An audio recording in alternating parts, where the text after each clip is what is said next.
उत्तराखंड सरकार अवैध मदरसों को लेकर लगातार कार्रवाई कर रही है।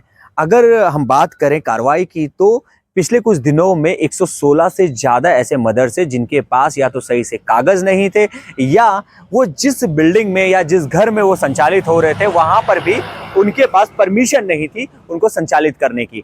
अब इन्हीं सभी को देखते हुए ये कार्रवाई शुरू की गई और जिस तरह से मैंने बताया कि 116 से ज़्यादा जो मदरसे हैं उन्हें अभी तक सीज कर दिया गया है, वो भी अलग अलग जगह में। अगर हम बात करें विकासनगर की, क्योंकि देहरादून में विकासनगर पड़ता है, तो वहां पर भी बड़ी संख्या में 70 के करीब मदरसे हैं जिन्हें सीज किया गया है। इसके साथ ही अगर बात करें हम उधम सिंह नगर में और हरिद्वार में, तो वहां पर भी ये कार्रवाई की जा रही है। अब सबसे बड़ी बात होती है कि आखिर मदरसों पर ही कार्रवाई क्यों? क्योंकि अगर हम उत्तराखंड की बात करें तो उत्तराखंड में प्रदेश की जो धामी सरकार है, और खास तौर पर अगर हम बात करें मुख्यमंत्री पुष्कर सिंह धामी की, तो उन्होंने एक बात कही और वो बात वो उन्होंने अभी नहीं कही, कई दिनों से वो लगातार कह रहे थे। वो कह रहे थे कि उत्तराखंड में हम लव जिहाद, लैंड जिहाद को बिल्कुल भी पनपने नहीं देंगे। अब लव जिहाद की बात करें तो लव जिहाद को लेकर पूरा उत्तराखंड बहुत ज़्यादा बेचैन नजर आ रहा है। कई सारी ऐसी घटनाएं सामने आई हैं जिसके बाद लगातार लोगों ने कहा कि इसे तो कम से कम बंद होना चाहिए, इस पर तो कम से कम रोक लगनी चाहिए। और यूसीसी उत्तराखंड सरकार लेकर आई जिसमें कई सारे ऐसे प्रावधान भी हैं जिससे कि लगता है कि आने वाले समय में कम से कम लव जिहाद में रोक तो कोई नहीं लगा पाएगा, लेकिन अगर हम बात करें थोड़ी कमी जरूर देखने के लिए मिलेगी। अब बात करते हैं लैंड जिहाद की।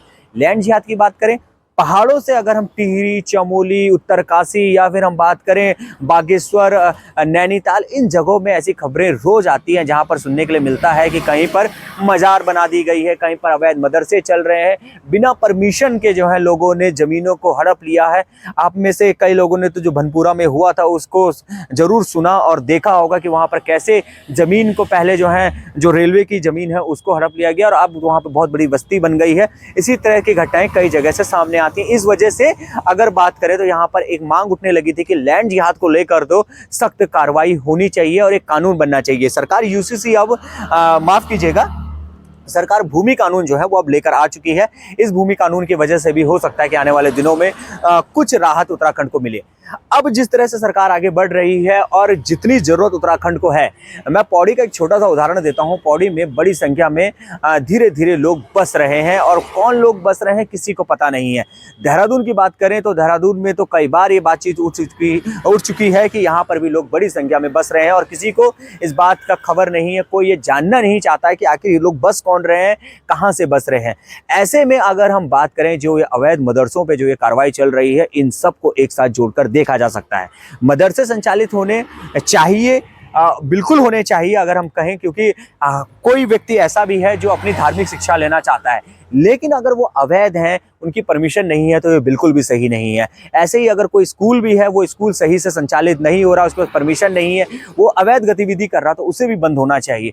जो भी अवैध चीजें चल रही हैं उसे बंद होना चाहिए। खासतौर पर अगर हम उत्तराखंड की बात करें तो उत्तराखंड में तो ये जरूर होना चाहिए, ताकि उत्तराखंड जो खूबसूरत उत्तराखंड है, देवभूमि उत्तराखंड है, उसके अस्तित्व को बचाया जा सके। दोस्तों, अगर आप ये वीडियो अभी तक देख रहे हैं तो प्लीज आप मेरे इस वीडियो को सब्सक्राइब जरूर करें, ताकि मैं इस तरह की वीडियो आप लोगों के बीच में लेकर आता रहूं।